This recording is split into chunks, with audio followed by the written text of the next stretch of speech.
السلام علیکم، میرا نام مہرین عامر ہے اور میں ایک رجسٹرڈ ڈائٹیشین ہوں۔ آج ہم ایک بہت امپورٹنٹ ٹاپک کو ڈسکس کرنے جا رہے ہیں اور وہ ہے غذا اور عید الاضحیٰ۔ جیسے کہ ہم سب جانتے ہیں کہ عید الاضحیٰ ہمارے ایک مذہبی تہوار ہے جو کہ ماہ ذی الحج میں جو ہے وہ منایا جاتا ہے، اور سب سے خاص بات جو یہ ہے کہ اس عید پہ ہم قربانی کرتے ہیں۔ اب قربانی جو ہے وہ گائے کی ہوتی ہے، بکرے کی ہوتی ہے، دمبے کی ہوتی ہے، اونٹ کی قربانی ہوتی ہے۔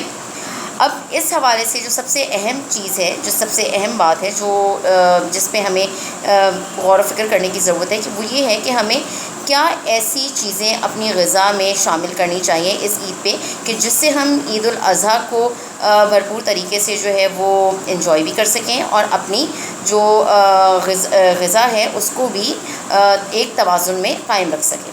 تو کچھ اہم چیدہ باتیں ہیں جو میں آپ سے ڈسکس کروں گی۔ دیکھیں، سب سے امپورٹنٹ چیز یہ ہے کہ قربانی کا گوشت جو ہے اس کو کوشش یہ کریں کہ آپ 4 گھنٹے کے بعد جو ہے وہ آپ اس کو پکا کر 4 سے 6 گھنٹے کے بعد پکا کر استعمال کریں۔ ٹھیک ہے۔ دوسری بات یہ کہ مقدار کے ساتھ استعمال کریں۔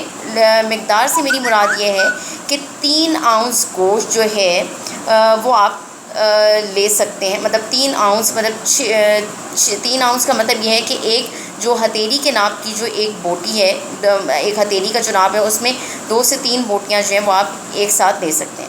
اور کوشش یہ کریں کہ تیل کا استعمال کم کریں، کیونکہ قربانی کے گوشت میں یہ کہ قدرتی طور پہ جو ہے وہ چکنائی موجود ہوتی ہے، تو تیل اور جو آپ کی جو اسپائسز ہیں یا جو مسالے جاتے ہیں اس کا استعمال جو ہے وہ کم کریں۔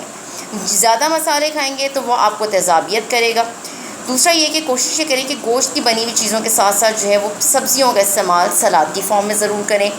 اس کے علاوہ یہ کہ جو کاربونیٹڈ ڈرنکس ہیں جیسے پیپسی ہے، 7 اپ ہے، اس کو اوائڈ کریں، کیونکہ یہ آلریڈی جو ہے یہ آپ کی ایسیڈیٹی کو جو ہے یہ ایسڈ پروڈیوس کرتے ہیں، اور یہ ایسڈ ریفلکس یعنی تیزابیت کو جو ہے وہ بڑھاتے ہیں۔ تو اس کا استعمال نہ کریں، اس کے بجائے جو ہے لیمو پانی جو ہے لیمو ڈال کے وہ آپ استعمال کر سکتے ہیں۔ وہ ایک بہترین جو ہے وہ ڈرنک ہے ایز کمپیئر ٹو پیپسی، 7 اپ یا کسی بھی کاربونیٹڈ ڈرنک کے۔ دوسرا یہ کہ گوشت مقدار کے ساتھ استعمال کریں۔ یہ جو ہم آرگن میٹ کھاتے ہیں جیسے مغز، پائے، کلیجی، نہاری، کوشش یہ کریں کہ مغز، کلیجی، نہاری، کلیجی اگر کھائیں تو 2 سے 3 بوٹی سے زیادہ نہ لیں، کیونکہ اس کے اندر چکنائی موجود ہوتی ہے۔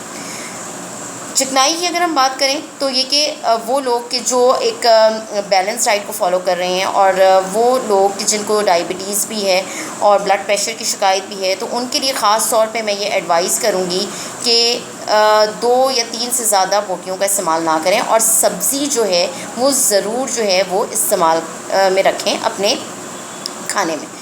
دوسرا یہ کہ قربانی کے گوشت کو یہ ہے، جیسے کہ میں نے آپ کو پہلے ہی بتایا تھا، کہ 4 سے 6 گھنٹے کے بعد جو ہے اس کو پکا کر استعمال کریں، اور اس کو اچھی طرح پکا کے استعمال کریں۔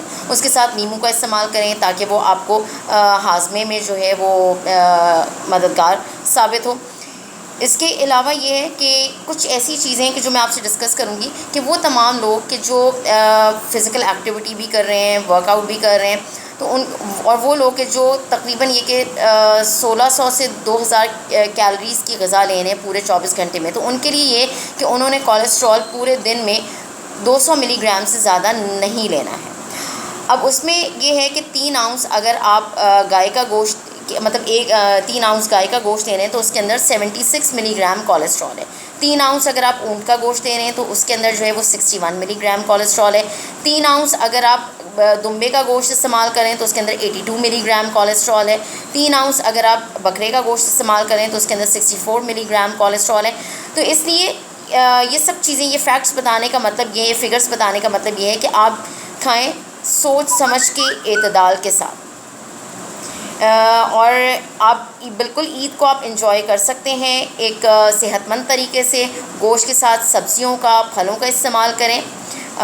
Wish you all a very happy and blessed Eid. Thank you.